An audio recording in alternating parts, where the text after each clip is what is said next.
A aula é sobre átomo. A história do átomo começou na Grécia Antiga, antes de Cristo, onde os gregos afirmaram que a matéria poderia ser reduzida até um determinado tamanho que a partir dali não tinha como ser reduzido. Essa estrutura mínima ficou chamada de átomo. Do grego significa não, tomos, divisão, algo não divisível. E esse nome é utilizado até hoje para se retratar sobre a menor partícula, que antes era indivisível. Porém, hoje já se sabe que o átomo é uma estrutura divisível, ela é constituída por partes menores ainda. Bom, após os gregos, um cientista chamado Dalton, ele chegou a essa conclusão também que o átomo é feito de partículas de tamanhos reduzidos que não pode ser reduzido mais do que já se consegue. Então são partes mínimas, partículas indivisíveis, feito de energia. Após o Dalton surgiu o Thomson. O Thomson ele já chegou a outra conclusão, que o átomo era feito de partículas mínimas, porém ela não era maciça, como Dalton também tinha afirmado. Ela era feita de elétrons. E o modelo que ele utilizou era como se fosse uma torta de ameixas. As ameixas mergulhadas na torta eram os elétrons, cargas negativas, e a torta em si era o átomo, representava o átomo. Tinha sido um avanço maior do que de Dalton na área dos átomos, porque já se estabeleceu que eram feitos de partículas menores e se sabia que tinha as cargas elétricas negativas, chamadas de elétrons.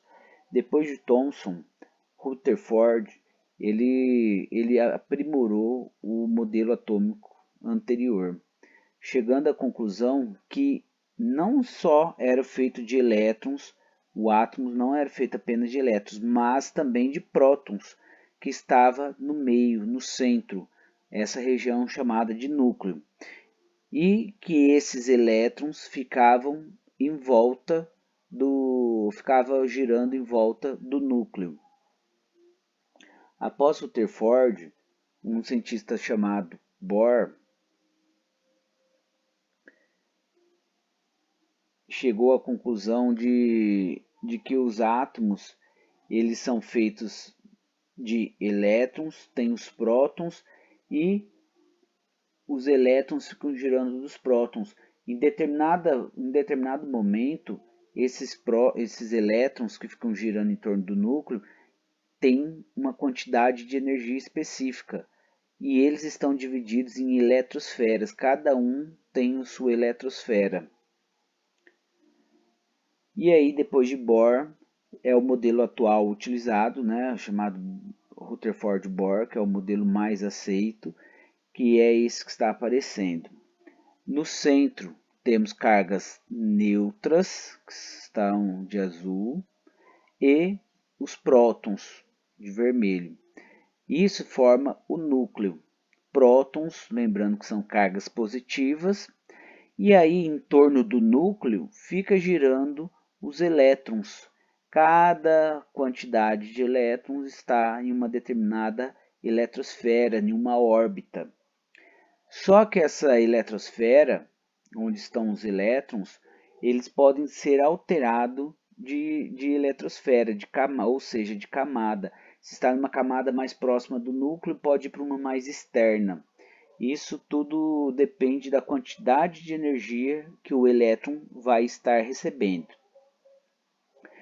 E assim conclui que os átomos têm centenas de átomos e o que muda de um para outro é a quantidade de elétrons e a quantidade de massa que todas essas partículas, esses corpúsculos possuem. Assim, alterando o seu nome, né? Por exemplo, o hidrogênio, hélio, sódio, potássio, carbono, são átomos que se diferencia pela quantidade de elétrons, ou seja, o seu tamanho e a quantidade de massa. E esse vídeo aqui, ele mostra mais ou menos um modelo de átomo em movimento. Aqui no centro é o núcleo, onde tem prótons e nêutrons, e esses risquinhos, a ponta deles são os elétrons, que fica circulando, fica em órbita ao redor do núcleo.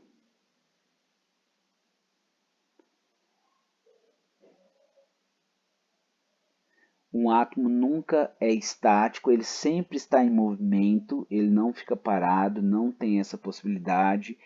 E um átomo se une ao outro através de atração de elétrons, complementação das camadas.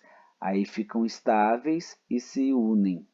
Então esse é um modelo atômico, né? Uma animação que mostra a energia, o movimento dos elétrons. E assistam esse vídeo que eu deixei o link aí também, que fala sobre a história do átomo, uma história mais completa, com detalhes, época, onde os cientistas que estudavam os átomos, de onde eles vieram. É um vídeo bem interessante, é um vídeo curto, bem interessante, vale a pena assistir. Muito obrigado.